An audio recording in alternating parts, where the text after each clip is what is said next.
Il y a une règle qui reste vraie dans le commerce, c'est que tu mets un bijoutier en centre-ville, il va faire 100 de chiffre d'affaires. T'en mets 2, ça va faire 300. Parce que l'effet de concurrence a un effet de levier positif. Après, répliquer la même marque à plusieurs endroits, si la ville elle a des quartiers différents, si on prend Paris, on ne s'adresse pas à la même personne dans le 16e que dans le 11e. Et donc, on peut avoir adapté sa marque.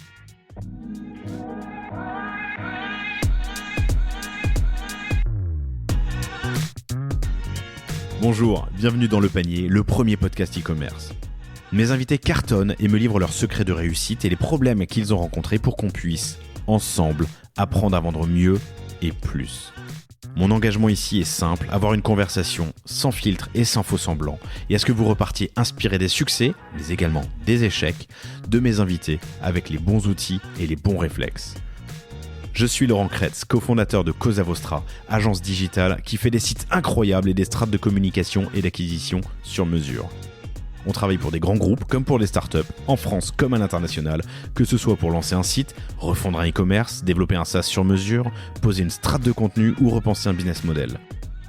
Contactez-moi sur lepanier@cosavostra.com ou LinkedIn et je me ferai un plaisir de vous répondre. Bonne écoute!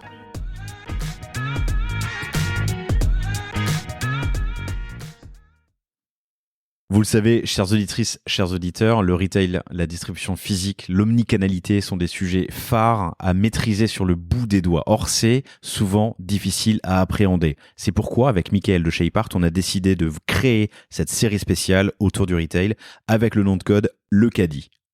Ouais, le caddie, ça va être des épisodes qui vont vous permettre d'appréhender le milieu du retail, un milieu que je connais bien puisque ça fait 15 ans que j'ai eu des rôles de distributeur, de marque, de revendeur et actuellement avec Shapeart où on commercialise nos produits dans près de 5000 magasins revendeurs en Europe. Il y a plein de concepts à maîtriser et c'est ce qu'on va aborder dans cette série spéciale dans laquelle on recevra Kabaya, Morphée, 900 Care et plein d'autres et où on parlera de retail, de wholesale, d'agents commerciaux, de distributeurs, de marge, de coefficient de marge évidemment, de taux d'effort, de revenus par mètre carré dans une boutique, bref, des épisodes passionnants, pragmatiques, didactiques et pédagogues que, je l'espère, vous apprécierez. Bonne écoute! Bonjour à tous, bienvenue dans ce nouvel épisode du Panier, dans la série spéciale Le Caddie que j'ai l'immense plaisir d'animer avec Mickaël Weiss, qui est le fondateur et le CEO de Shapeart. Salut Laurent. Ça va ? Ouais, très bien toi. Je suis très heureux de recevoir aujourd'hui Alexandre Séjourné, qui est le cofondateur et le PDG de Accessite, qui fait de la gestion d'actifs commerciaux depuis une quinzaine d'années sur Accessite, récemment racheté par Nexity et qui a une belle expérience. Alors je veux pas te vieillir, mais ça fait 30 ans que tu es dans la... Oui, malheureusement, ça fait déjà 30 ans, oui. Ok. Sur un sujet aujourd'hui qui nous touche, vous touche tous, c'est l'omnicanalité. C'est une évidence pour beaucoup de marques depuis quelques années. On en parlait en préparant cet entretien. C'est un moyen d'aller conquérir de nouveaux bassins d'audience, de faire de la croissance, de faire du volume. On est très souvent obligé d'y venir. Tu nous raconteras à un moment une anecdote intéressante, mais en 2010, il y a un mec qui t'a dit vous, les gars du retail physique, le seul truc à acheter aujourd'hui, c'est une pelle pour creuser votre tombe. C'est ça. 15 ans plus tard, la tombe ne sert toujours pas et ne sert à rien. Et vous le savez si vous écoutez régulièrement les épisodes du Panier, chères auditrices, chers auditeurs, l'omnicanalité, c'est une évidence et un passage obligé. Alors, il y a pas mal de sujets que qu'on aimerait aborder avec toi aujourd'hui. Mais peut-être l'univers du centre commercial, d'où on vient, où on est, où on va. Vous avez publié un livre blanc qui est le centre commercial en 2030. Tu nous en parleras. Comment est-ce que ce secteur aussi a été impacté par le e-com qui est arrivé? Donc tu nous le diras, mais les centres commerciaux, ça date des années 60. Le e-com, explosion depuis les années 2000. Quel impact sur le centre commercial? Donc, premier sujet. Je veux bien comprendre ton métier. Donc, tu nous présenteras aussi Accessite, le métier de la gestion d'actifs. Et puis, on ira vers tous les conseils que tu peux donner à une marque qui souhaite se lancer en omnicanalité. Pourquoi choisir le centre commercial? L'ajouter à son mix retail distribution. Et puis, où on va. Donc, l'enjeu de l'expérience client en centre commercial. Ça nous fait un beau programme. Ça va faire un joli programme, oui. En tout cas, très heureux de te recevoir. Ravi. C'est quoi Accessite? Accessite, c'est une société de gestion d'actifs de commerce pour compte de tiers. Qu'est-ce que ça veut dire? Accessite, c'est la société qui fait fonctionner le centre commercial ou les ensembles commerciaux pour le compte de leurs propriétaires, mais aussi pour le compte des enseignes et des commerçants qui viennent l'occuper. Et on s'adresse directement aux consommateurs qui le fréquentent. Donc on est un peu, j'aime bien prendre l'image du régisseur du théâtre, c'est-à-dire que nous ne sommes pas les acteurs de la pièce ni le metteur en scène, mais nous sommes l'entreprise qui permet, la société qui permet de faire fonctionner la pièce de théâtre tous les jours. Donc moi, investisseur qui est les murs, l'emplacement, je vous confie mon centre commercial ou mon retail park, tu nous diras ce que c'est, pour en faire l'animation, le remplir, gérer les loyers, gérer les travaux, l'évolution, le marketing, c'est important. Okay. Exactement. Donc Accessite, ça fait plusieurs métiers. Donc dans l'ordre, on fait ce qu'on appelle l'asset management. L'asset management, c'est quoi ? C'est proposer une stratégie à 3 à 5 ans pour amener l'actif immobilier de commerce là où le propriétaire souhaiterait l'amener. On fait ensuite notre métier du quotidien, c'est le property management. Donc là, c'est vraiment faire fonctionner tous les jours le centre commercial, les actifs commerciaux. Alors il y a une partie immobilière, on gère des loyers et des charges, et puis il y a une partie faire venir, comment on fait venir les commerçants, enfin les consommateurs pardon dans le centre commercial. Donc il y a de l'animation, il y a du parcours client, et puis il y a aussi comment on compose la proposition qui est faite dans ces lieux de commerce avec toutes les enseignes et les activités qu'on peut y trouver. Et puis on fait bien entendu aussi toutes des métiers autour du conseil, puisque on gère aujourd'hui Accessite 55 centres commerciaux en France, donc il y a dans toutes les typologies de commerce, aussi bien du centre commercial de centre-ville. Si vous êtes parisien, on gère le centre commercial Passy Plaza, rue de Passy à Paris, dans le 16e. On va gérer des centres commerciaux thématiques. Un centre commercial s'appelle Domus, à Rodny-sous-Bois. C'est 63 000 m² dédiés à l'univers de la maison. Donc là, on est vraiment sur une thématique précise.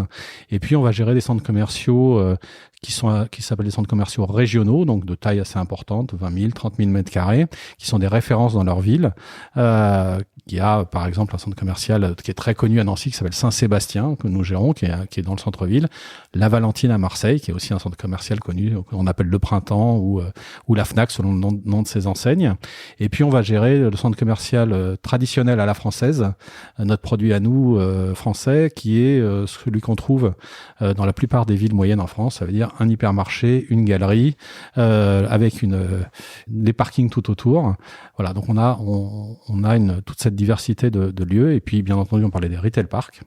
Le retail park, qu'est-ce que c'est ? Comme souvent, ça vient des États-Unis. C'est le centre commercial à ciel ouvert qu'on retrouve, en fait. C'est une meilleure architecture, une meilleure organisation des services et des lieux pour venir un petit peu se différencier de ce qu'on a trouvé aux entrées de villes françaises qui sont pas forcément très terribles en termes d'urbanisme.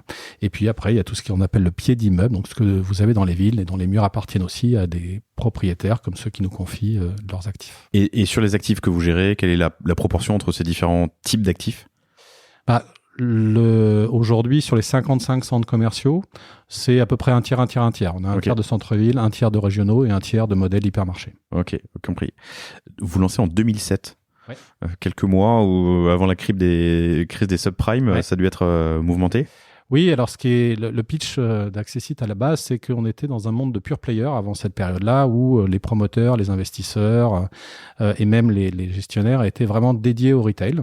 Et avec l'émergence dans les années 90 de toute cette génération d'enseignes nationales et internationales qui sont venues exister en France, parce qu'on a énormément de commerçants français qui ont émergé, plein de marques que tout le monde connaît, et internationales. Le monde du centre commercial est devenu intéressant pour les investisseurs institutionnels. Et donc, nous, à ce moment-là, on a vu nos foncières spécialisées commencer à céder des actifs auprès de investisseurs institutionnels. Et donc, le principe, c'était de dire, nous, on va apporter toute la palette de services, la plateforme de services dédiée au retail pour ces investisseurs institutionnels, de la même manière que le faisaient les foncières intégrées pour elles-mêmes. Et donc, ça nous a permis d'arriver à ce moment-là. C'est vrai que c'était une période assez étonnante ou bouleversante en termes de conjoncture économique. Pour autant, ça a resté déjà dynamique et donc ça nous a permis de nous implanter. Le centre commercial, ça naît dans les années 60, c'est ça ? Oui, ça naît dans les années 60 en France, avec effectivement les premiers, le premier centre commercial historique, il est à Nice, il s'appelle Cap 3000, il existe toujours aujourd'hui. Et ensuite, il y a eu Parly 2 en région parisienne, à l'ouest, vers Versailles. Et c'est à peu près à cette époque-là, oui, qu'arrivent les premiers centres commerciaux en France, vers les années 60. Ok, et les centres commerciaux de ville ? C'est venu assez rapidement après ou pas ? J'ai l'impression... Alors évidemment, dans l'histoire du commerce, en tout cas sur le territoire français, il y a eu la période où le commerce se faisait évidemment depuis des années dans les centres-villes, et puis il s'est amené vers la périphérie, parce que ce qui a généré le plus de centres commerciaux, c'est le fait que les Français ont été les premiers au monde à inventer l'hypermarché. Il y a eu Leclerc, puis il y a eu Mullier avec Auchan, et donc ils se sont implantés à l'entrée des villes, et avec eux les commerces ont commencé à venir s'organiser. Il y a eu aussi la politique en France d'un urbanisme étalé, c'est-à-dire que pendant des années on a construit autour des centres-villes des zones pavillonnaires, etc. Et donc forcément le centre commercial n'était pas loin, des axes routiers et autres.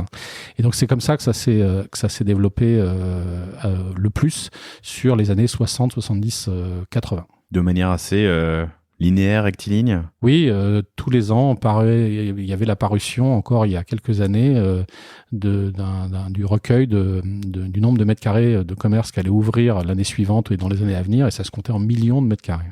Ok.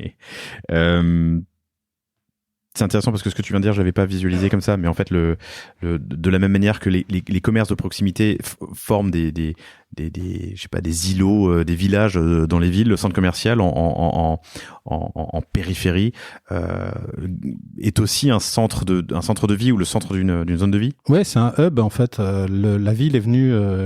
En fait, historiquement, les centres commerciaux de type ville moyenne se sont implantés à la sortie de la ville.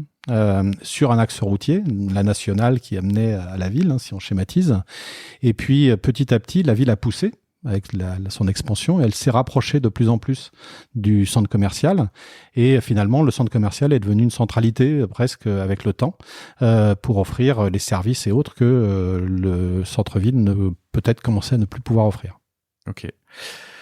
Une évolution assez rectiligne jusqu'aux années 2000, et là 2000-2020, c'est beaucoup de changements et beaucoup de séismes peut-être. Oui, déjà on est dans une société de 60 à 2000, qui est une société qu'on a appelée la société d'équipement. Donc des milliers de produits et de modernité, c'est le plus grand bond dans la modernité, cette période-là. Et donc tout le monde s'est équipé, et par définition, il fallait des lieux pour pouvoir aller acheter ces équipements-là. Donc ça a été l'âge d'or de la création de ces lieux de commerce, de ces enseignes qui se sont développées. Et puis, donc c'était effectivement une croissance linéaire, et on semblait voir la courbe non interrompue. Et puis est arrivé un nouveau mode de commerce qui est arrivé avec aussi la technologie, qui est le e-commerce. Et ça a été l'élément disruptif du commerce physique, et c'était il y a 15 ans. Voilà. Donc ça a forcément changé le paradigme, ça a inversé la courbe, ça a inversé les politiques de développement des enseignes, parce que celui qui fait la loi en fait dans le centre commercial, enfin en tout cas qui fait sa raison d'être, ça reste le commerçant. Et donc c'est lui qui finalement permet au centre commercial de vivre, et c'est l'addition de lui et de tous ceux qui viennent autour de lui qui le fait, qui crée son activité. Voilà. Et ça a quelque chose qui a toujours été présent. Là, tu dis que c'est le commerçant qui a un peu la main mise sur la relation avec le centre commercial aussi. Ça a toujours été le cas, ou est-ce que c'est arrivé aussi avec cette période entre 2000-2020 où ça a été un petit peu plus dur pour tout le monde? Comment ça a évolué cette relation? Parce que c'est quelque chose qu'on peut, en tant que marque, qu'on peut avoir en une sorte d'a priori de se dire ouais, centre commercial, il est énorme, on va un peu se faire bouffer. La centrale d'achat. La centrale d'achat. Nous, on est petits, on veut une petite boutique, on va se faire, entre guillemets, on va se faire un peu tordre, quoi. Non, en fait, ce qui se passe, c'est que tu as le centre commercial, c'est une diversité. Donc, il y a toute taille, évidemment, et c'est une composition. Et pour arriver à faire que ça fonctionne, il faut qu'il y ait cette diversité. Si tu mets un seul point de vente, il ne vient que par intérêt. Après, c'est un effet on va dire, d'addition, d'effervescence qui fait que tout ça vit bien ensemble. Et après, ce qui est le plus intéressant maintenant, c'est-à-dire que la grande différence entre les centres commerciaux de l'âge d'or de l'équipement, où finalement il suffisait de répéter de manière clonique, on clonait le même centre commercial partout et ça fonctionnait, faisait que le consommateur il n'avait pas le choix en fait. C'était les foncières et les enseignes qui lui imposaient la programmation où qu'il soit. Voilà, tu veux telle marque, tu les auras toutes, parce qu'on se développe tellement qu'on te les impose. De toute façon, il n'y a pas d'autre choix. Donc, puis tu ne peux consommer que là où ou près de chez toi. En fait, tu peux pas consommer ailleurs, donc tu es bloqué dans ton environnement. Si tu veux consommer autre chose, faut que tu prennes un train ou un avion. Donc voilà, tu consommes ce que tu as devant toi. Et finalement, le e-commerce est venu rompre cette logique en disant non, mais maintenant je peux consommer où je veux dans le monde depuis chez moi, donc tu ne peux plus m'imposer ton modèle, et du coup ça permet de dire ça a obligé l'ensemble des commerçants et du monde du retail à se dire il faut qu'on revienne finalement à ce qui est l'origine de tout, le consommateur, et qu'on lui propose ce qu'il a besoin lui. Et du coup, de revenir dans une logique de personnalisation, de différenciation, d'originalité. Et donc, par définition, que vous soyez petit ou grand, ce qui compte, c'est la largeur de proposition et d'originalité. Si je prends un peu de hauteur aussi, le grand changement, si je dis pas de bêtises, avant les années 2000, tu avais surtout des pure players, c'est ça? Et depuis les années 2000, tu as des marques à rayonnement national, international qui s'installent dans ces centres commerciaux ou ces zones commerciales. Avant les années 2000, effectivement, on avait en fait... y avait T'as vu comme je me suis habilement approprié un truc que tu m'as dit en préparant cet entretien. Bien, ouais. Les pure players, c'était effectivement le monde de l'immobilier, les promoteurs, les foncières, etc. Donc ça s'est ouvert à d'autres types d'investisseurs. Si on vient sur les activités qu'on trouve dans le commerce, en fait, il y avait effectivement toute une génération d'enseignes nationales et internationales, et qui avaient des plans de développement hyper conséquents. Vous preniez toutes les marques que vous connaissez, Célio, Pimki, Promote, Camailleux, La Grande Récré, Go Sport, Decathlon et autres. Leurs développeurs avaient à ouvrir 30 à 50 magasins par an en France. Donc forcément, il fallait que la demande était presque supérieure à l'offre, et donc on comprend bien que celui qui tenait le manche à ce moment-là, c'était le propriétaire qui du coup pouvait choisir l'enseigne qu'il voulait et surtout lui imposer presque son loyer, ses charges, ce qu'il allait leur facturer, etc. Parce qu'ils avaient vraiment besoin d'ouvrir, c'était leur logique. Le schéma, le sablier s'est totalement renversé avec la crise des subprimes en 2007. Aussi par l'arrivée du e-commerce.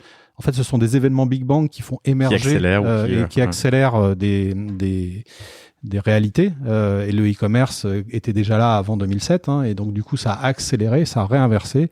Et ces mêmes commerçants et enseignes sont passés d'une logique de part de marché à une logique de rentabilité par magasin. Et du coup, forcément, parfois, ils en avaient ouvert beaucoup trop. Et du coup, ça s'est inversé. Et c'est le locataire, l'enseigne, qui a récupéré le bâton et qui désormais fixe sa règle. Et puis, il y a l'adaptation toujours, parce que notre arbitre, celui qui fait la loi au final, en fait, c'est le consommateur, et toujours le consommateur. Et donc, tout ce qu'on fait pour le consommateur et se traduit à la fin en termes de valeur, ce que vous faites sans y penser ne marchera pas. Et donc aujourd'hui, ce qu'on voit, parce qu'on parlait tout à l'heure de l'événement de la crise des subprimes en 2007, mais l'autre événement Big Bang, bien sûr, c'est le confinement, qui a accéléré énormément de valeur et qui fait qu'aujourd'hui, le commerce... Accéléré, énormément de valeur ? Ouais. Oui, en tout cas, pour le consommateur, il y avait tout un tas de choses qu'on voyait se poindre. Évidemment, il fallait que le lieu soit plus expérientiel, que le lieu soit aussi plus figital, que le lieu soit également plus soutenable, durable, et puis aussi qu'il soit plus flexible. Là, je m'adresse directement aux DNVB, justement, qui ont cette idée de dire je sais que je dois exister en physique. Pour autant, je ne suis pas encore certain quel est du modèle économique que je dois prendre. Donc, je veux pas m'engager sur une trop longue durée. Or, le bail commercial, c'est un mariage. C'est 3, 6, 9 ans. Hein. Donc, on n'a pas envie. C'est des montants assez importants. Et donc, on se dit, moi, si je veux m'essayer, je veux pouvoir être flexible. Et finalement, vous aviez en face de vous un modèle rigide qui était le modèle du bail commercial que seul voulait accepter de signer le propriétaire, le bailleur. Et du coup, le fait qu'il y ait eu un renversement de dynamique qui a fait qu'il y a de la vacance qui est arrivée dans les centres commerciaux. On parle d'une moyenne de 14% de vacances dans les centres commerciaux. Ça crée de l'espace, et pour remplir cet espace, on vient vers la flexibilité. On se dit, voilà, on va pouvoir tester, donc on accepte d'accueillir des DNVB sur des périodes courtes, et on voit si ça marche. On peut ensuite peut-être passer sur des périodes plus longues. Donc cette flexibilité, en fait, elle est très très jeune dans l'histoire du centre commercial qui a une soixantaine d'années, ça fait que 2-3 ans qu'on a vraiment de la flexibilité qui est offerte. Ou ça déjà c'était une tendance qu'on pouvait sentir, qu'on pouvait voir avant Covid. Alors c'est une tendance que tu voyais déjà avant Covid parce qu'on parlait à l'époque de pop-up store, voilà ce genre d'idées, mais c'était assez difficile à mettre en place. Puis si vous aviez une enseigne qui venait parce que vous aviez un local vacant, donc là on s'est dit on va faire du pop-up store, mais il était certain que si vous aviez un commerçant qui arrivait et que vous signiez un bail 9 ans sur ce même magasin, c'est terminé pour le pop-up store, puisque la logique du propriétaire, c'est normal, c'est d'avoir un flux continu de loyer. Désormais, la grande différence, c'est que les bailleurs, les investisseurs, et nous, Accessite, qui sommes un expert du commerce et de ces tendances, on leur préconise d'aller vers ça, c'est de conserver des locaux qui seraient dédiés à la flexibilité. C'est-à-dire celui-là, on le gèle et il est dédié à pouvoir accueillir des marques qui viennent s'essayer dans le lieu, et si elles veulent s'implanter, ben on les implantera dans un autre lieu, ou en tout cas si on a toujours un espace libre, parce que la dynamique viendra aussi de cette répétition de programmes dans la programmation de nouveautés à proposer aux consommateurs. Intéressant. Mais et donc le concept de vacances n'existait pas dans le monde du centre commercial avant. Non. Okay. Non, et ce qu'on appelait les locaux flexibles, on appelait ça des précaires. Donc c'était pas très joli d'ailleurs comme mot, mais en général vous trouviez ça aux périodes de Noël. C'était les beaux précaires, c'est 23 mois max, un truc comme ça. Je crois. Et puis vous y a surtout des stands qui venaient se mettre soit devant le fameux village de Noël, ou voilà des petits points de vente dans le mail, mais c'était tout. Et du coup, ma question qui en découle, c'est, selon toi, le pop-up, est-ce que c'est toujours un bon moyen de tester un centre commercial ? Est-ce que d'avoir un pop-up pendant 2-3 mois sur une allée ou sur une boutique qui est vacante, est-ce que c'est un test qui fonctionne à 100% ou pas ? Alors, ce qui fonctionne à 100%, c'est le produit et la marque. Donc après, le lieu, il va aider à rencontrer son consommateur s'il répond à ça. Ouais. Quand je dis ça fonctionne à 100%, c'est est-ce que si la marque ne fonctionne pas pendant ces 3, 4, 5 mois, est-ce que ça veut dire que c'est sûr que ça ne marchera pas ?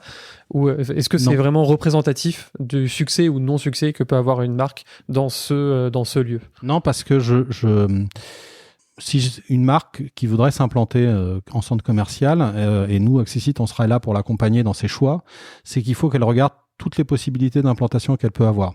Parce que si elle se dit, je me suis essayé à Passy Plaza, ça n'a pas marché, donc je vais pas en centre commercial, le test n'est pas suffisant. Parce que peut-être qu'il correspond pas à la population, au consommateur qui vient fréquenter ce centre-là, et qu'il faut en tester d'autres. Et que ça lui permet, parce qu'il y a plein de catégories du centre commercial qui finalement s'adressent à plein de catégories de populations différentes, ce qu'on appelle les CSP, etc. Et donc il faut pouvoir se dire, tiens, moi je suis une marque, est-ce que je me teste à Paris intramuros, est-ce que je me teste à Paris périphérie, est-ce que je me teste dans une ville moyenne, à Lyon, à Marseille, etc. Et dans quel modèle j'existe. Et donc finalement, c'est la marque qui va trouver qui va se présenter à la clientèle, et elle verra là où ça fonctionne le mieux. Ce concept de stand, alors c'est totalement empirique et c'est ma propre expérience. J'ai le sentiment que j'en voyais pas il y a 20 ans, j'en vois partout maintenant. Est-ce que c'est le cas ? Est-ce que je me trompe ? Des stands, oui, le pop-up au milieu de l'allée, enfin je sais pas comment on appelle ça. Ça a toujours existé, c'était le fameux précaire, les stands, oui, comme tu dis, c'est le mot. Non, ça a toujours existé. Par contre, maintenant, ce qui existe de plus en plus, c'est que les pop-ups soient dans les magasins. C'est-à-dire que c'est plus justement un truc très très sommaire au milieu du mail, donc qui permettent pas à la marque d'exprimer complètement son identité, mais au contraire, désormais, c'est vraiment, vous avez un lieu qui vous est dédié. Et le travail que fait le propriétaire, surtout Accessite, c'est de dire, on vous propose un type d'aménagement selon vos besoins. On gère un centre commercial en centre-ville de Bordeaux qui s'appelle Promenade Sainte-Catherine. Là, si vous connaissez Bordeaux, il y a une rue qui s'appelle la rue Sainte-Catherine à Bordeaux. Si vous la connaissez pas, vous la voyez souvent à la télé, parce que chaque fois qu'on parle de commerce dans les grands journaux de TF1, de 20h ou France 2, vous voyez la rue Sainte-Catherine, c'est la rue la plus fréquentée de France, 31 millions de visiteurs par an. Ah ouais ? Ouais. Qui est en centre-ville, et dans cette rue, il y a un espace qui s'est créé à côté, qui est relié à cette rue, qui s'appelle Promenade Sainte-Catherine, qui est fait par une foncière qui s'appelle Redefco, et qui nous a confié la gestion. Et Redefco, ils sont très en avance sur toutes ces notions de flexibilité, et donc ils ont dédié une boutique qui s'appelle Stories, Store as a Service, et qui justement est ouverte à tout type de concept qui voudrait s'implanter sur la durée qu'elle le souhaite. Une limite quand même, j'imagine. Maximum, non ? Pas forcément. Okay. Alors évidemment, s'ils veulent signer pour 3 ans, on aura plutôt tendance à leur retrouver un autre local. Mais le principe là, c'est que on teste tout type de concept. Concept marchand comme non marchand. On a fait aussi bien des galeries d'art que faire venir des éléments sociaux, Emmaüs par exemple, ou la Croix-Rouge, mais aussi des marques qui sont venues s'installer en DNVB pour se tester et à ce moment-là voir si ça correspondait aux besoins. Je connais bien la promenade Sainte-Catherine et je savais pas que la rue Sainte-Catherine était la rue la plus fréquentée de France. Oui, alors, il peut y avoir un ranking qui change, mais en tout cas elle est dans les 3 premiers. C'est beau la promenade Sainte-Catherine. C'est très beau. Ouais, c'est assez intéressant. Il y a plein de sujets sur lesquels on veut bifurquer, mais je voudrais juste revenir sur un truc. T'as commencé à parler un peu d'avenir. Là, en ce moment, on vit une période compliquée depuis le Covid. Il y a eu beaucoup de fermetures ces derniers temps. C'est à cause du Covid ou c'était justement ce mouvement de fond dont tu parlais un peu et ça a juste été accéléré par le Covid. C'est ça. C'est une accélération de choses qui étaient déjà écrites et prévues. Toutes ces grandes enseignes nationales ont ouvert énormément de magasins, des centaines de magasins, dans cette logique de part de marché et avec quelque part aussi un modèle économique qui était la standardisation de la mode. C'est-à-dire que on fabriquait chaque année une saison ou 2 saisons par an de produits et on les vendait partout de la même manière dans les mêmes magasins où que ce soit en France. Et forcément, l'évolution des modes de consommation fait que désormais les gens veulent pouvoir avoir des choses plus personnalisées, plus différenciées, et la mode industrielle n'a plus rencontré son client de manière imposée. C'est le e-commerce qui a un peu provoqué ça, dans le sens, non pas parce qu'ils ont détourné les consommateurs du centre commercial, mais c'est simplement parce qu'ils ont le e-commerce a proposé aux consommateurs une diversité d'offres beaucoup plus large que celle qu'il avait en restant uniquement dans sa ville et dans le centre commercial qu'on lui proposait. Donc, tous ces magasins qui ont ouvert, finalement, ils sont ensuite dans une logique de rationalisation de leur parc. Et donc, ça fait qu'il y a des magasins qui ferment. C'est un des mots-clés actuels, la rentabilité. Ouais. Ça revient beaucoup dans beaucoup de domaines. Évidemment. Évidemment. Et c'est marrant parce que on parlait en préparant l'entretien de ces startups e-commerce, j'aime pas le mot DNVB, mais qui atteignaient un plafond de verre parce qu'elles restent que sur du e-com. Mais l'e-com, c'est génial, c'est agile, c'est flexible, c'est rapide. Ces marques n'ont peut-être pas non plus su, de l'autre côté du miroir, utiliser les outils digitaux et l'expérientiel pour évoluer. C'est difficile quand on a son modèle dans le changer, de comprendre.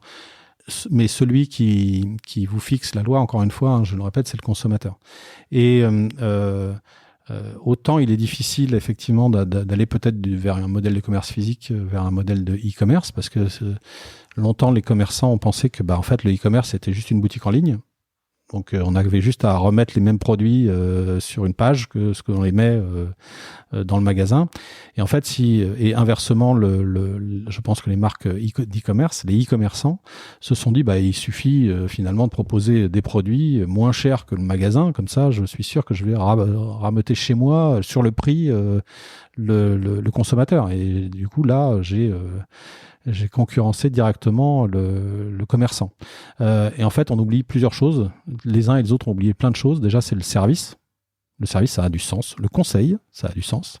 Le rapport avec la personne en magasin, le vendeur, la vendeuse qui vient vous conseiller, ça a du sens. Le service, c'est OK, j'ai acheté un produit, il me va pas, etc. Je le remets juste dans un sac et je le renvoie par la poste, mais il se passe plus rien en fait. Là, le rapport à la marque, il est complètement évanoui. Et d'un autre côté, les commerçants physiques se sont dit finalement, moi, j'ouvre un commerce en ligne, ça fera un magasin de plus. Et d'ailleurs, les commerces en ligne ont rarement fait beaucoup plus qu'un magasin de la chaîne, parce que c'était juste un magasin de plus. Et inversement, ils ont déçu leurs clients. Pourquoi ? Parce que le client qui est devant son écran d'ordinateur, il a un défilé de produits avec des prix. Et il choisit et il met ça dans son panier et il le reçoit. Et en magasin, c'était la même expérience en fait. C'est-à-dire que vous aviez le défilé de produits, vous le prenez, vous allez essayer tout seul dans la cabine, vous le payez, vous le mettez dans votre sac et vous partez. Et donc finalement, le consommateur dit, mais attends, si j'ai pas plus d'expérience devant mon écran que dans le magasin, autant que je reste chez moi. D'où le principe de se dire, il faut impérativement que le magasin opère quelque chose et que ça devienne un média, une image de marque pour le consommateur. Inversement, la marque en e-commerce s'est dit, ok, je vends, mais je sais pas à qui je vends. J'ai pas d'informations, j'ai pas de retour de mon client sur ce qu'il pense de mon produit, hormis l'avis qu'il veut bien mettre sur Internet. Et donc, au contact, parce que je ne parle qu'avec celui qui m'achète, en fait. Je parle pas avec celui qui m'achète pas. Donc, je sais pas pourquoi il a pas acheté. Et ça, c'est assez marrant parce que, en fait, une marque et un e-commerçant va avoir la vision inverse. Il va dire, non, mais moi, quand je vends sur mon site, je sais qui c'est, j'ai tout, je peux le traquer, je peux le contacter, alors qu'en fait, en magasin, je ne sais pas qui c'est. Et ça, c'est vrai que en fait, ça résume vachement bien ce qui s'est passé sur on va dire, l'omnicanalité depuis 10-15 ans, où en fait, personne veut vraiment prendre le point de vue de l'autre, veut se parler. On est un peu en dualité, en opposition. Alors qu'en fait, non, tout le monde doit se parler. Et effectivement, dans le magasin physique, quand on est redistribué par une enseigne, on n'a pas forcément toutes les infos. Par contre, oui, on peut avoir des infos sur les gens qui ne nous achètent pas. Et c'est un peu le syndrome du survivant. Hein. Des fois, c'est beaucoup plus intéressant de savoir pourquoi on nous a pas acheté plutôt que pourquoi on nous a acheté. Et ça, c'est vraiment ce point de vue-là est assez amusant à entendre. Ouais. C'est une belle transition pour cette partie et les conseils que tu vas nous donner. Mais parler à son consommateur, c'est important.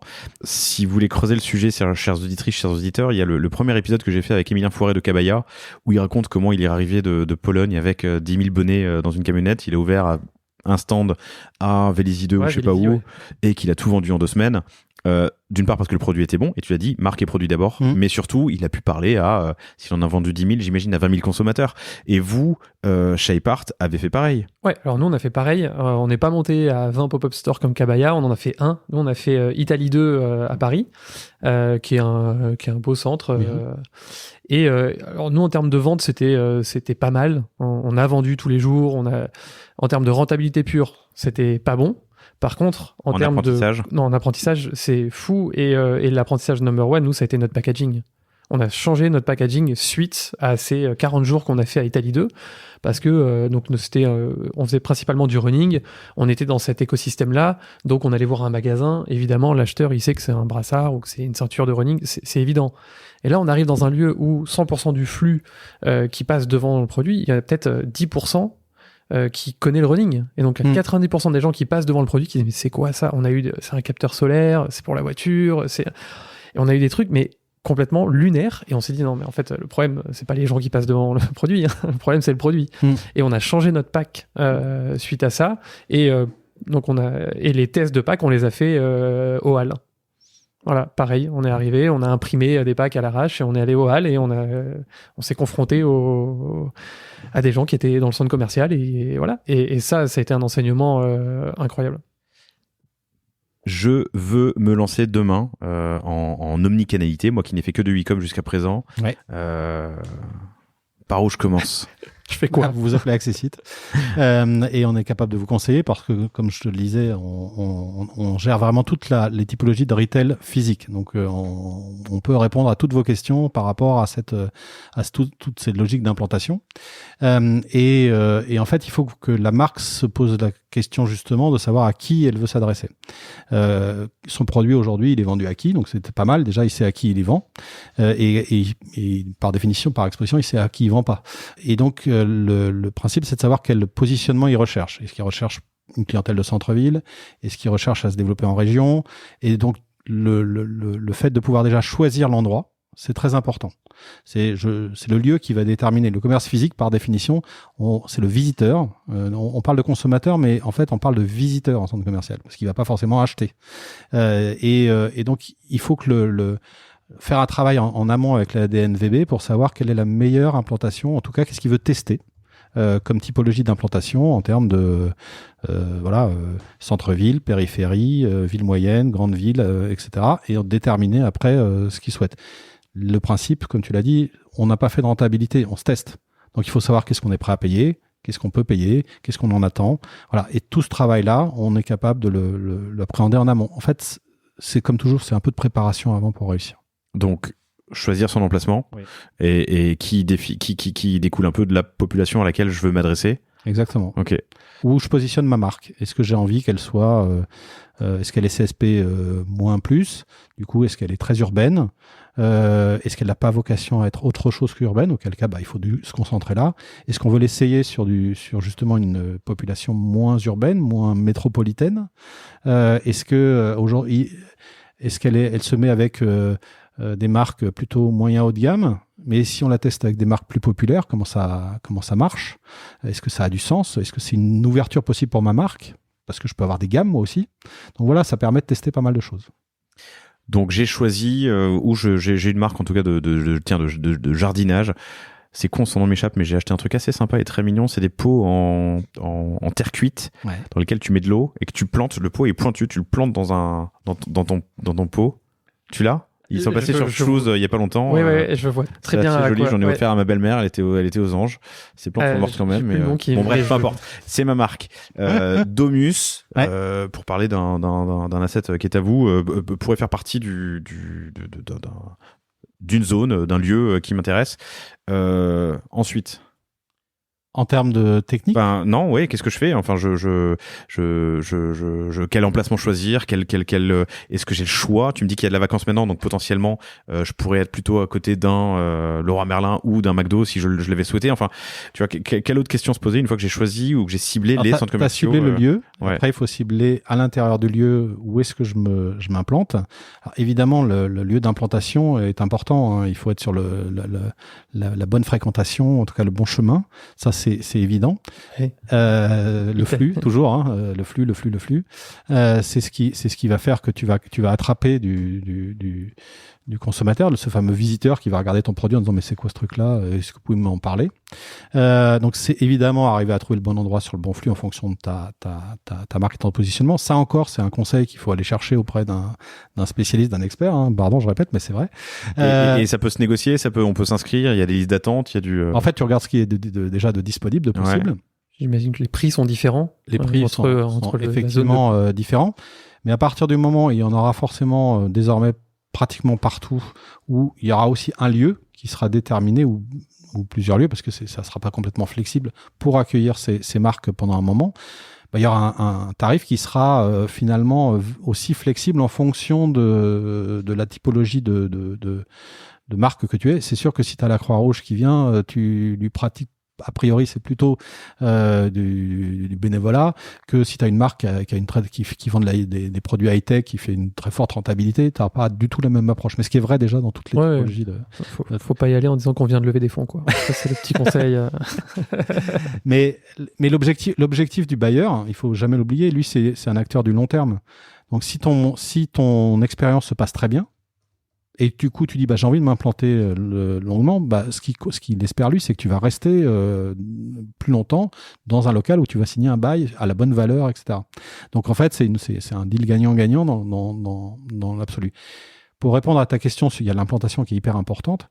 Mais ce qui est intéressant pour un e-commerçant qui veut s'installer en centre commercial par rapport à une installation en centre-ville, c'est que le centre commercial, il a une communauté.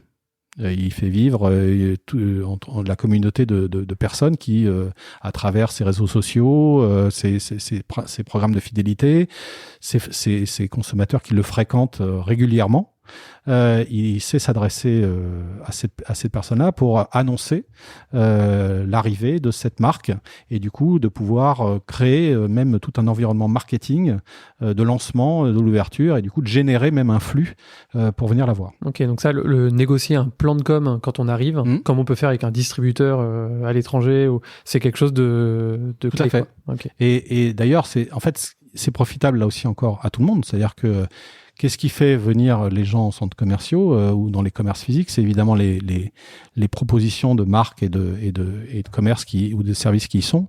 Mais il faut aussi trouver des moments d'incitation répétée. Faut créer de la dynamique, faut créer l'envie, et forcément, c'est la nouveauté qui crée l'envie. Donc, si on a des choses à annoncer, là encore une fois, c'est aussi gagnant-gagnant pour la marque qui veut s'implanter et pour le centre commercial qui, du coup, génère un trafic avec ça. On a fait d'ailleurs parfois il y a des opérations forcément, il y a des marques qui sont très très connues sur Internet. Quand elles décident de faire un point de vente, alors nous, sur quelques jours, là tout le monde est gagnant. Vous avez des centaines de milliers de gens qui viennent dans votre centre commercial et lui il fait son chiffre et nous on fait venir plein de gens qui du coup découvrent le centre et aussi font d'autres achats. Donc, intéressant de négocier un plan de com, mais du coup, en amont aussi de ce choix, si j'ai le choix entre 2 centres commerciaux en périphérie d'une même ville, je vais aller vérifier ce qu'ils font justement, comment ils animent, est-ce que, enfin, tu vois, sur quoi est-ce que va se faire une différence entre 2 centres commerciaux. Après, faut pas oublier aussi d'y aller dans le centre commercial, de visiter, de passer du temps. Hein. Ouais, faut pas le faire. Oui, effectivement, la meilleure façon de comprendre, de sentir le potentiel de ta marque quelque part, c'est effectivement d'aller sur place, quoi. Et c'est pour moi en tout cas c'est la règle absolue, c'est qu'il faut y aller parce que le consommateur, comme on dit, il vote avec ses pieds, hein, donc en tout cas celui qui vient en retail physique. Super punchline. C'est Marie Stockley-Bardon qui est la fondatrice de La Meringuée, super épisode que je vous recommande, qui disait qu'avant de choisir son emplacement, elle c'est du retail dans des rues commerçante, elle y passe un mercredi après-midi, un samedi après-midi, et elle compte. Ouais. Et ok, donc j'ai benchmarké mes 2 ou 3 centres commerciaux sur lesquels dans la zone qui m'intéresse géographique. Je suis évidemment allé visiter le centre commercial. J'ai vu les zones qui m'intéressent. Il y a des emplacements qui sont dispo.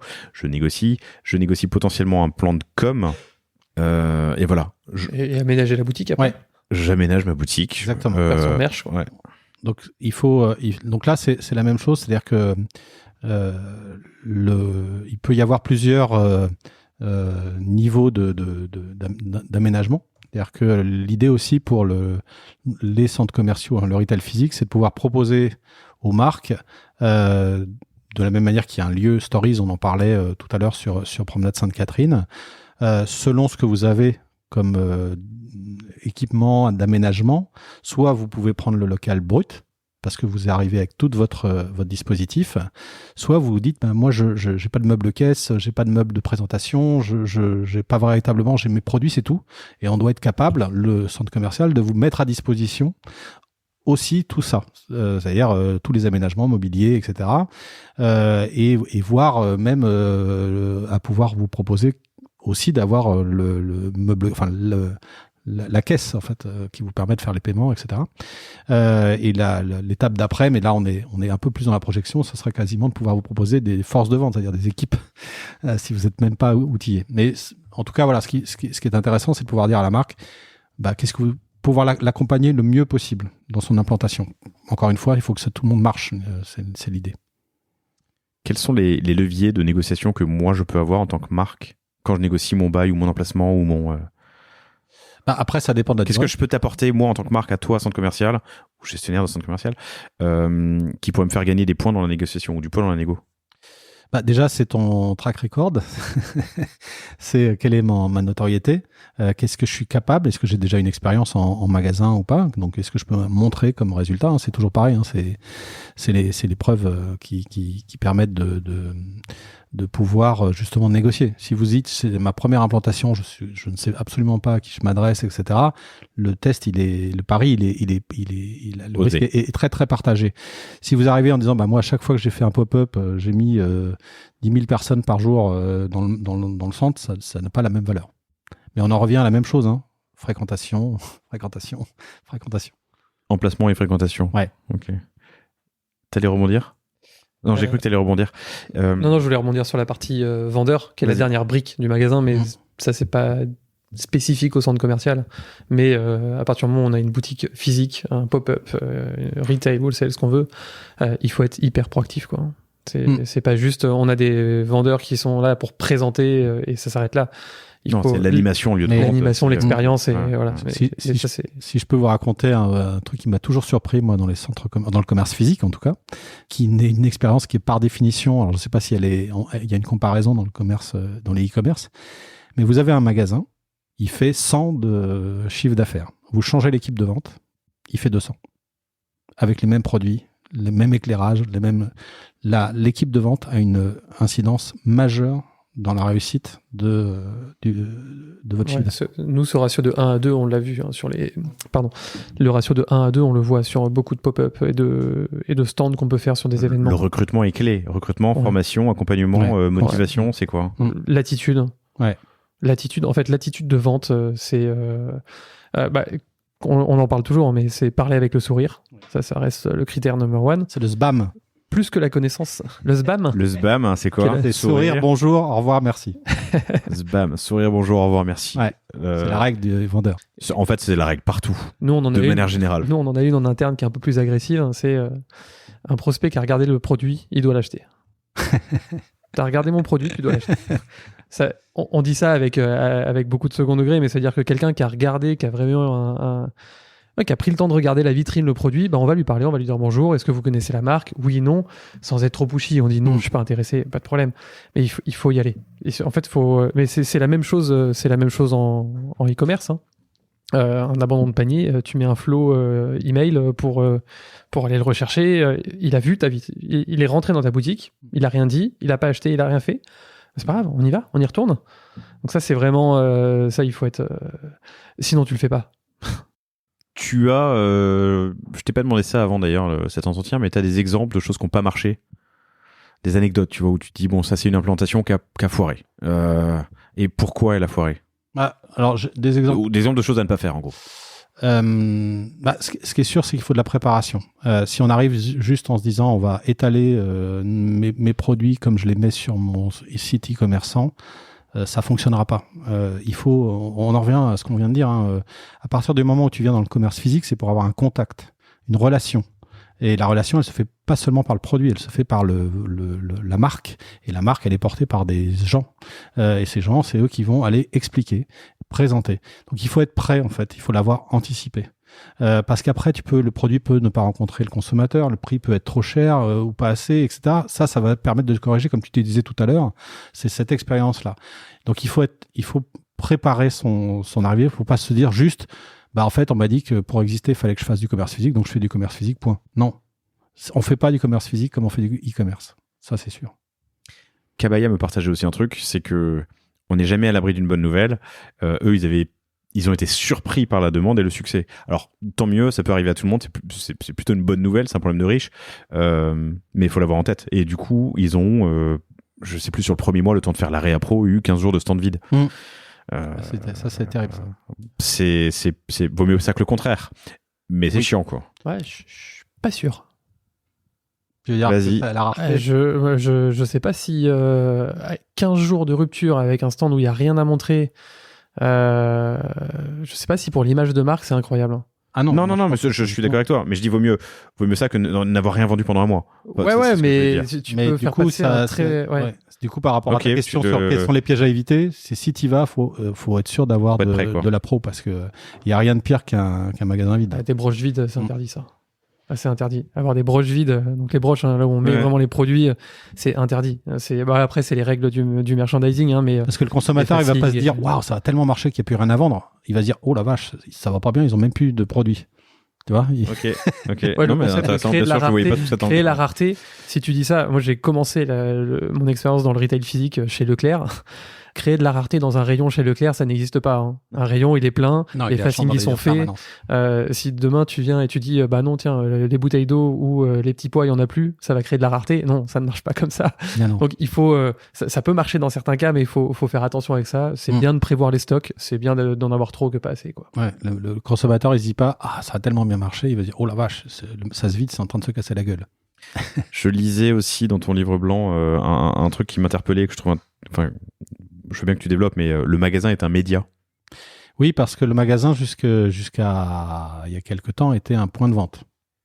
Je reviens sur l'histoire de la société d'équipement. Donc on n'avait pas beaucoup d'efforts à faire à partir du moment où le point de vente était là, que les produits étaient là, que le prix était bon, que la marque était reconnue, ça suffisait. Et on en revient après à l'équipe de vente. Parfois vous rentriez dans le magasin, les gens ils étaient au fond du magasin, ils se levaient même pas pour vous accueillir parce que de toute façon la vente allait se faire. Désormais, l'image de marque, elle compte. Elle compte pour plein de choses. D'abord parce que par rapport à ce que je disais sur les valeurs, le consommateur, il a changé. Et il y a des valeurs qui sont plus négociables pour lui, que doit lui montrer la marque. On parle de valeurs sociales, on parle de valeurs liées à l'écologie, etc. Et donc du coup, l'image de la marque devient vraiment importante. Avant, ça pouvait être considéré un peu comme fake. Je me donne une image sympa pour... Maintenant, ça devient fondamental. C'est-à-dire que je dois le faire et je dois le faire de manière sincère. Et donc, la marque, l'endroit, le lieu de vente, c'est une bonne manière de s'exprimer et de montrer sa sincérité. Et donc, il faut que ça devienne un média et que le magasin, il participe à l'écosystème de la marque. On parle d'omnicanalité et désormais, c'est réel. Ça veut dire qu'il faut aussi changer, c'est ce qui a permis ça de manière accélérée, l'idée du point de vente qui est, on parlait de rentabilité. En fait, la rentabilité, elle va aussi devenir omnicanale. C'est-à-dire il va falloir la considérer ailleurs que point de vente par point de vente, parce que ça apportera peut-être autre chose à ce moment-là. Donc ça veut dire que la marque doit réfléchir globalement, et globalement, elle doit savoir si ce magasin-là, il a du sens d'un point de vue de... Parce que peut-être que c'est grâce à ce magasin-là qu'il va faire du chiffre d'affaires sur le e-commerce. Problématique d'attribution, on pensait que c'était un casse-tête sur le online, mais non, c'est un casse-tête dans l'omnicanal. C'est un casse-tête encore plus important. C'est ce que disait Kabaya. Sur les pop-up, ils ont gagné très peu d'argent sur les pop-up. Par contre, ils ont lancé la marque et ça nourrissait leur site e-commerce. Il faut le voir comme une dépense marketing plutôt qu'une... Ouais, alors c'est pas facile. Enfin, en tant que marque, c'est quand même pas facile avant. Moi, quand on vient me vendre, on me dit non, mais tu sais, la rentabilité, c'est secondaire. C'est en équivalent média, ça vaut tant. Bon, même s'il y a une partie de vrai, elle n'est pas forcément évidente. Ouais, on y revient, c'est le flux.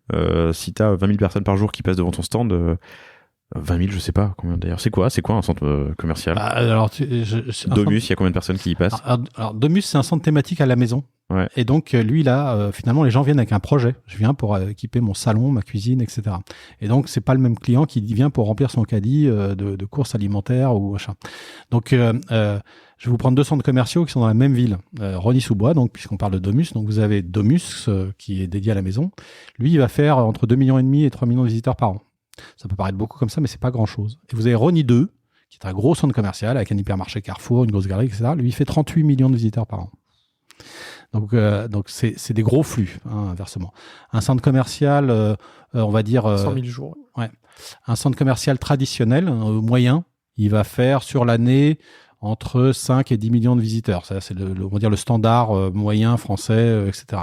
Les gros centres régionaux, ils vont faire des fréquentations entre 15 jusqu'à 40 pour les 40-50 pour les gros types... On parle de millions. Hein. De millions, pardon. Ouais. Oui, tout à fait. Moi, je me souviens, il y a quelques années, où les élus avaient un peu de mal avec l'implantation des commerces. Ils voulaient tous avoir des lieux culturels, mais surtout pas de commerce. Et en même temps, ils voulaient que la ville soit valorisée et que ça fasse venir, etc., etc. Et j'avais l'habitude de leur dire, vous savez, quel est le site culturel français le plus visité par an? Donc, tout le monde me disait la Tour Eiffel. Non. C'est Disneyland. C'est considéré comme un site culturel, c'est 12 millions de visiteurs par an. Je dis, vous connaissez Rosny 2? Non, c'est 38 millions de visiteurs par an. Voilà, donc c'est pas... Mais évidemment, les gens viennent pas pour faire la même chose. Mais voilà, ça crée cette dynamique. Vous êtes devant votre ordinateur, quand on est dans une famille, vous avez les parents, les enfants, et chacun est dans sa pièce, finalement, dans son monde, avec son écran. Et il dialogue avec sa communauté, et il y a peu... Finalement, c'est à la maison et le lieu où on se retrouve le moins parce qu'on est chacun dans notre monde. Et on s'aperçoit que quand on va faire quelque chose ensemble, c'est souvent vers justement ces lieux de commerce qu'on a un moyen, une raison commune de se déplacer. Et du coup, cette raison commune de se déplacer, il faut que nous, ceux qui régissons les centres commerciaux, créons ces lieux d'expérience où les gens ont envie de se retrouver ensemble pour passer du temps, quoi. T'as rapporté les 35 millions de visiteurs à 100 000 jours, c'est assez, si je simplifie. 100 000 par jour, ouais. Ouais, c'est intéressant de rapporter ça à un CPM. Le CPM, c'est Alexandre ne vient pas du digital, donc il a levé un sourcil. Le CPM, c'est le coût pour 1000. C'est combien ça me coûte d'afficher une publicité sur Internet à 1000 personnes qui la verraient. Okay. Quand tu es sur Le Monde et que tu vois une pub, il y a 1 million de personnes, c'est 1000 fois 1000 CPM. Et un CPM, ça va entre quelques centimes, quelques euros, quelques dizaines d'euros sur des sujets très, très spécifiques. Tu veux faire l'exercice avec Shaipart?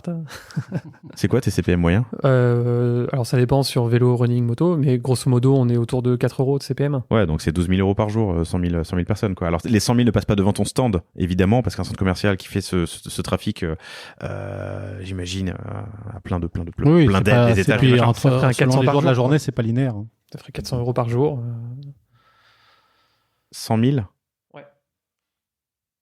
Oui, pardon, 400 euros par jour, excuse-moi. Moi, j'étais par mois. Donc, okay. J'ai multiplié par 30 parce que tu vas prendre ton stand pendant un mois.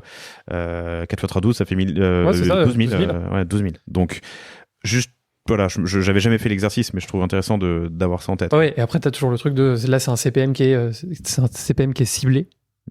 Alors que tu le seras pas forcément. Tu l'es pas dans le supermarché ou dans le centre commercial, pardon. Selon tes produits, ça dépend. Hein. Tu fais des produits pour le sommeil, tu cibles 100% des gens. Hein.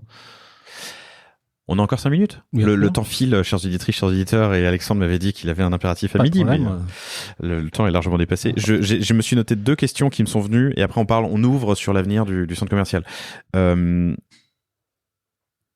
Le premier, il est simple. Elle est simple, pardon, c'est l'avenir du bail.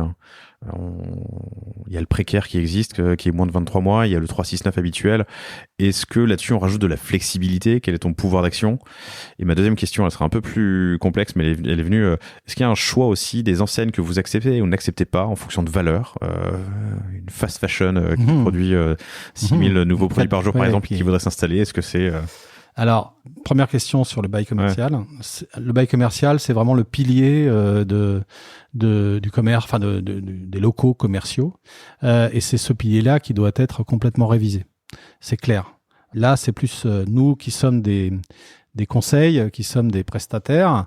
On milite pour faire évoluer ce modèle parce que c'est clairement une révision qu'il faut engager. C'est plus difficile à faire accepter à l'investisseur qui a lui son modèle immuable, mais il commence à comprendre parce qu'il l'a vu déjà dans un autre domaine qui n'est pas le commerce, qui est le bureau, avec le coworking, qui est par essence l'art de la flexibilité. Donc on voit qu'il faut mettre sur la table ce chantier-là. Mais aujourd'hui, c'est un chantier. Parce que dans le commerce, en tout cas, on avait des moyens très simples d'estimer les valeurs. On prenait la fréquentation, les chiffres d'affaires que le commerçant s'est engagé à communiquer. Et le mètre carré. Et du coup, on savait déterminer en fonction du chiffre d'affaires, de la fréquentation, le loyer qu'il était capable de payer. Parce qu'il y a une donnée qu'on appelle le taux d'effort, c'est-à-dire quel effort je suis prêt à accepter, enfin, à supporter pour payer des loyers et des charges en fonction de mon chiffre d'affaires. Donc, selon l'activité que vous avez, c'est pas le même taux d'effort. Un alimentaire, il va pas accepter un taux d'effort à plus de 2% parce qu'il fait des marges très faibles. Une marque de mode, elle va accepter des taux d'effort plutôt entre 8 et 12%. Donc, vous voyez qu'on n'a pas les mêmes marges de manœuvre. Et toute la problématique avant, c'est que la discussion, elle s'opère autour du chiffre d'affaires. Oui, mais si t'es plus dans mon magasin, si t'es plus dans mon centre commercial, tu feras plus de chiffre d'affaires. Et puis, tu as une valeur de ton fonds de commerce. C'est-à-dire que, justement, les lieux, ils ont pris une valeur. C'est-à-dire que demain, j'installe une enseigne, elle va tout de suite faire un chiffre d'affaires. Dès le premier jour, elle ne va pas avoir tant d'attente. Et donc ça a une valeur. La problématique maintenant, c'est celle que on parlait tout à l'heure sur la globalisation de la rentabilité. C'est où ce chiffre d'affaires va se faire demain réellement. Parce que le lieu va devenir média, il va faire moins typiquement de chiffre d'affaires, donc on va avoir du mal à déterminer cette valeur et quelle valeur ça aura. Donc là, on rentre un peu dans un monde pas inconnu, mais où on doit redéfinir toutes ces valeurs-là. Et ta deuxième question, c'était sur... Est-ce qu'il y a une politique sur les enseignes, les marques que vous acceptez ou non? Alors, jusqu'à présent, il fallait tout le monde, les investisseurs et tout le monde, cette question ne se posait pas. C'est pas que les gens étaient insincères, c'est que cette question ne se jamais posée comme ça. On pouvait débattre sur c'est fabriqué en Chine, c'est fabriqué à Taïwan, etc. Mais on va dire que ça se posait pas véritablement. Désormais, tous les groupes d'entreprises, de grandes entreprises et d'investisseurs en particulier, il faut savoir que les investisseurs en immobilier, pour la plupart, sont des émanations de banques et d'assurances. Et donc, parce que à la fin, c'est toi, moi, qui quand tu vas voir ta banque et qui te dit vous avez un livret A ou vous avez un peu d'argent sur votre compte, est-ce que vous voulez pas les placer? Et ben à la fin, c'est toute une petite chaîne qui s'organise et c'est des placements d'assurance vie, de produits de placement qui se traduisent à un moment donné par la rentabilité, et cette rentabilité, elle passe notamment par de l'immobilier. Donc jusqu'à présent, cette question se posait pas forcément. Il fallait qu'il y ait de la rentabilité. Point. Aujourd'hui, vient s'installer une nouvelle valeur qui sont toutes les normes RSE, donc qui sont très importantes. RSE, aussi ISR, immeuble socialement responsable, donc si on décline sur l'immeuble. Et désormais, les règles deviennent de plus en plus importantes et ça devient des KPI de plus en plus exigés par les actionnaires, par les investisseurs, etc. Et je commence à avoir des clients des clients investisseurs qui me disent je sais pas demain si j'implanterai telle ou telle marque à nouveau dans le centre commercial, quand bien même ils me payent un bon loyer, parce que elles ne remplissent pas le KYC, le Know Your Client, et que son score est mauvais, quoi, donc je le prendrai pas. Okay. Mais sur le refus, la sélection ou non d'enseignes, le fait qu'une enseigne soit présente dans la même zone de chalandise sur des centres qui sont pas très loin, ça pour l'instant c'est toujours pas un critère. La concurrence. Ce qui était un problème, le problème de clonage où c'était les mêmes marques partout. Au final, il n'y a pas eu un apprentissage de ça en se disant en fait on a fait cette erreur là, les gens en ont un peu marre. Donc maintenant telle marque est présente dans le centre qui est à 5 km, on la prend pas pour cette raison là. Non, parce que de toute façon il y a une règle qui reste vraie. En tout cas dans le commerce, c'est que tu mets un bijoutier en centre-ville, il va faire 100 de chiffre d'affaires. T'en mets 2, ça va faire 300. Parce que parfois, l'effet de concurrence a un effet de levier positif. Donc la concurrence, en général, peut créer plus. Chacun va pas faire 50, ils vont peut-être faire 250 ou 300. Donc l'effet de concurrence, elle est intéressante. Après, répliquer la même marque à plusieurs endroits, si la ville elle a des catégories, des quartiers différents, si on prend Paris, on s'adresse pas à la même personne dans le 16e que dans le 11e. Et donc, on peut avoir adapté sa marque. On peut être présent dans 2 lieux avec 2 approches différentes du client. Intéressant. 1 + 1 = 3. Il y a quelques punchlines. Il nous reste, en quelques minutes, je rentre dans un centre commercial en 2030. Ouais. À quoi ça ressemble ? J'espère déjà que ça s'appellera plus centre commercial, parce que c'est un mot moche. Ça sera plutôt un lieu expérientiel, mixte, parce qu'il y aura toujours du commerce, mais pas que. Il y aura plus d'éléments de restauration, de loisirs, mais également on en a de plus en plus des lieux pour la santé, le bien-être, même des pôles médicaux. Ça sera certainement un lieu où on pourra venir travailler. Il pourra y avoir des espaces de coworking. Je fais une toute petite digression de 15 secondes. Le commerce physique a vu sa disruption avec le e-commerce au début des années 2000. Le bureau vient de connaître son Big Bang avec le télétravail. Lui, il rentre dans la crise aujourd'hui.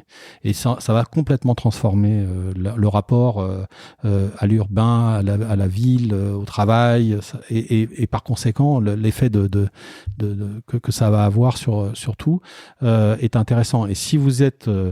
tout le monde fait l'expérience du télétravail. J'écoutais un de tes podcasts où il y avait justement la boîte qui disait nous on est 100% en télétravail. Je pense que c'est de la même manière que les 100% e-commerçants sont venus vers le commerce physique, je pense que le 100% télétravail n'existera pas longtemps. Parce que le rapport humain, l'intuitivité, la spontanéité, l'échange, le débat, il n'existe pas. Parce que quand tu es en télétravail, tu ne vois que les gens que tu as programmé de voir, à qui tu as pris rendez-vous. Tu n'as plus la spontanéité. Et donc, pour revenir sur le centre commercial, par contre, l'homme est un animal social. Il va pas forcément avoir envie de travailler chez lui, déjà parce que peut-être que l'espace lui permet pas. Par contre, trouver un lieu où il va pouvoir croiser d'autres gens dans d'autres domaines, qui est près de chez lui, où il y a un environnement de travail qui est là pour le coup bien organisé, il va certainement le plébisciter. Et puis en 2030, il y aura également, je pense, le fait que, en tout cas les nouvelles générations dont je parlais tout à l'heure, on n'aura plus qu'un seul job dans sa vie. On fera peut-être plusieurs jobs dans sa vie. Oui, pardon. Pas, ça veut dire pas qu'on change de boîte. On pourra peut-être avoir plusieurs expériences de vie. Et donc, on va se former tout au long de sa vie. Et pour pouvoir se former, il faut avoir des lieux de formation. Donc, l'éducation pourra aussi devenir un lieu comme ça. Et puis, la grande question, c'est l'omnicanalité, le phygital. Moi, je suis à un âge où je ne sais pas ce que ça veut dire le métaverse. Qu'on voit le concept, mais je ne sais pas ce que ça veut dire. Par contre, il y a une chose qui est sûre, c'est que ceux qui ont 10 ans aujourd'hui, qui sont nés la fameuse génération alpha, eux, ils sauront ce que c'est. En tout cas, ça aura pris une forme avec laquelle ils vivront toute la journée. Et donc, il y aura forcément dans ce lieu ce rapport aussi au réel, irréel. Voilà. Donc, ça mélangera tout ça. Ça sera un lieu hyper intéressant. En tout cas, moi, j'ai hâte d'y être. Cool. Mickaël, on est bon? On est bon. Formidable. On pourrait en discuter encore longtemps, mais on est bon. Alexandre, merci infiniment. Merci. Alors, Myriam nous accompagnait, était silencieuse. Et tu lui fais de grands signes. C'est pour lui dire quoi? Que le livre blanc est téléchargeable sur le site. Voilà, c'est ça, d'Accessible. Donc, tu vois, je fais ton job. Merci. Vous savez, chers auditeurs et auditrices, que je vous prends jamais en traître. Cet épisode n'est pas sponsor, mais c'est effectivement une boîte de un sujet qu'on avait envie d'aborder.